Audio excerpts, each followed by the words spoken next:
On Golden State side, the Warriors are the 5th team in NBA history to start consecutive seasons 5-0. 3 of those teams went on to win back-to-back NBA titles in those seasons. Now to the other ESPN game last night. The now 2-3 Knicks lost to the now 4-1 Cavs in Cleveland. Carmelo and LeBron played each other tough, contesting over 50% of each other's shots. Anthony scored 2 points when guarded by LeBron, while LeBron got 11 with Anthony as his primary defender, but LeBron stepped up in the fourth big. Melo did not. Skip, what was your takeaway from this one? Stephen A., you love you some Carmelo Anthony. I love me some Carmelo Anthony. I know it's still early, but my takeaway last night was I was deeply disappointed in Carmelo Anthony when it mattered most. Head-to-head against LeBron James, who was mightily struggling with his shot, Carmelo came up very small for a Knicks team that I think is pretty good, or let's just say not bad. They're way better than I thought they were going to be. Are they a contender? No, they're not a contender.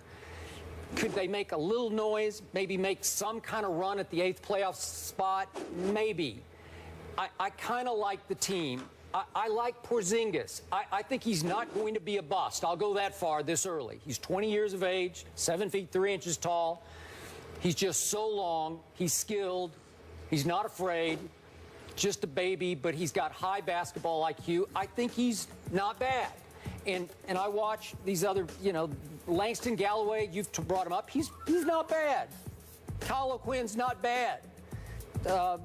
Derek Williams, I never liked him before the draft, but in the role that the Knicks have him in, he's not bad. So this team had a chance last night on national television to make an early season statement at the Cavaliers. Beat them, and you go to 3-2. So you're 1 point down going to the 4th. You actually had a big lead in the game, but that's okay. You're just 1 down. Up to that point, LeBron finally made a 3 in the middle of the 4th quarter, and at that point, he was 1 for 16 for the season from 3-point range. And we saw what happened in the first half. He blamed it on the sleeve jerseys that they were wearing last night. LeBron had signed off on these jerseys. They had practiced in them, and he said, I'm good with it. But then, of course, he's got to blame something for his shooting woes, which have continued since the NBA Finals when he was a disaster. Don't go there. Well, I'm just telling you. So he tears it up. He makes a big show. I'm going to tear my sleeves. Okay, fine. He's always complained about those sleeves. He practiced in them, and he signed off. He told the league, I am good with these. So whatever. Because the league wanted him to play them. Okay. Wanted him to wear them. All right, but the point is, he was struggling mightily. You've got him on the ropes, and you let him off the ropes because in the 4th quarter, Carmelo goes 1 out of 5. He does not get to the free throw line. He's your guy. He's your $23 million man. We all know that. He's your max guy. He should be at age 31, still at the backside of his prime in his 13th NBA season. And you just got to play a little bigger than that against the best player on the planet, your close friend LeBron James, who wasn't great in the 4th quarter, but he was way better than Carmelo because he goes 3 out of 8. He did get to the free throw line and made 4 out of 5. He made things happen. He played with much more energy and urgency than Carmelo did in the 4th quarter. Carmelo just looked dead-headed. He looked dead-legged, and he hasn't been great in the other Knicks games this year. I know Kawhi Leonard did a number on him at the Garden. He does that to just about everybody. But Carmelo had the one outburst at Washington. He scored 37. Other than that, the Knicks have kind of won in spite of him or been decent in spite of him. I need to see more because I think this team is looking for him to lift them just one more level up, and it has a chance to at least be respectable this year if he's what he should be. He's that guy. He's a top 5 scorer in this league and a clutch player that he's been in the past. I'm just not seeing it yet from Carmelo the way this team is looking to see it from him. Your thoughts? Well, in all fairness, not that mine. I mean, I can sit up there. You know how much I got love for Carmelo Anthony, and him being a New York Knick doesn't hurt that notion at all. But I'm disappointed with what I've seen thus far, and I'm disappointed because I think that number one, he doesn't appear to be as healthy as he needs to be. I think that he looks like he's been dragging for most of the season. I even watched him with the 37-point explosion against Washington, and I still found myself looking at him physically, Skip, and questioning whether or not he was going to last this season. Maybe you will get better as the season goes on. You continue to receive treatment, get yourself in the game playing shape, etc., etc. And we may see something different. And the upside to this is that Carmelo Anthony can shoot the basketball. So he's not somebody whose exploits and greatness are predicated on, his physicality. It's his ability, being 6'8" and about 240, and his ability to beat you from the outside is what can potentially make him lethal no matter what the situation is, because when he's making shots, what are you going to do about it? But I think what you saw last night in the fourth quarter when he was going up against LeBron James is that LeBron James is in better shape than him. So LeBron James can amp it up to another level, another notch, and really, really do whatever's necessary in order to lift his team to victory. I think we all look at Carmelo Anthony, and even though I'm not going to sit here and say that he's out of shape, Carmelo Anthony has never, ever, ever in his lifetime been in the kind of shape that a LeBron James is in. So I think that has something to do with it as well in terms of the lack of effectiveness last night, because Carmelo Anthony usually gives it to LeBron. Carmelo Anthony usually shows up and plays against LeBron James. I'm just not satisfied with what I'm seeing from him. You know how I'm feeling about the Knicks right now. Certainly they're playing better.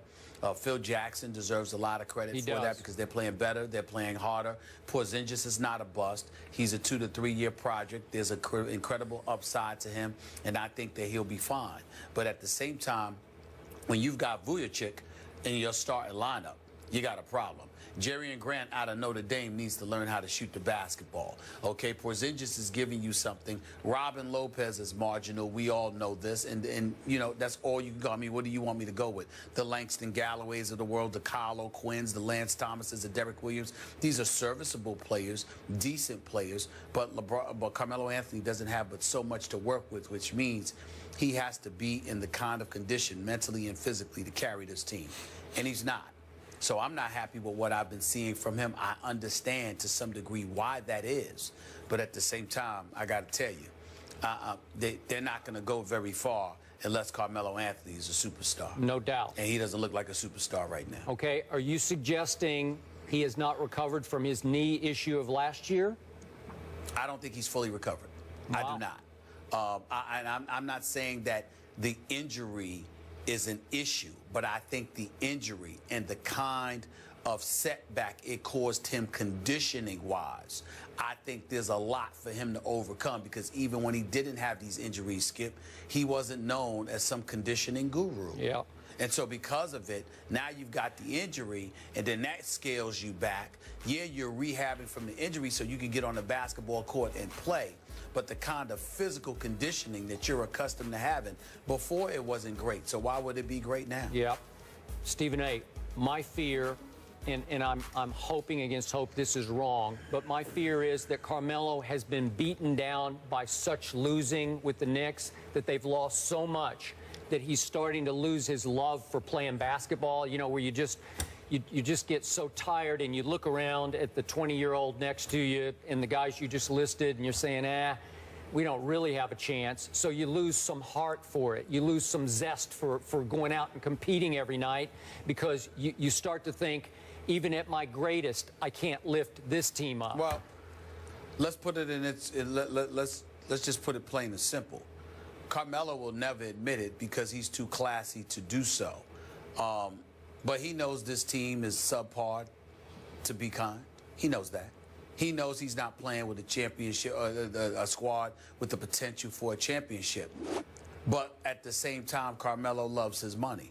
In an ideal world, he would love to make his money in New York City while they're winning. In a less than perfect world, he'd love to make his money while he's winning, even if it was someplace other than New York. Now, this is no excuse for people to run away and say that I'm saying that Carmelo Anthony wants to get traded from the New York Knicks, because I'm not accusing him of such things. But I will say this, considering how average they are, if he had an opportunity to get his money, which he now has, because he's making $122 million, and you couple that with him playing for a contender, do I think that he'll cry about departing from the Big Apple? Somehow, some way, I suspect he'll get over. Okay, but Knicks fans don't want to hear that this early in the season. They just think you're making $23 million this year. You know, earn your money. Just earn it. Which is why he won't say a word about it, and he probably ain't even thinking about it because it's too early in the season. Not to mention the fact that they do look better than they did last year. Yep. But at the same time, they're just not a championship contender.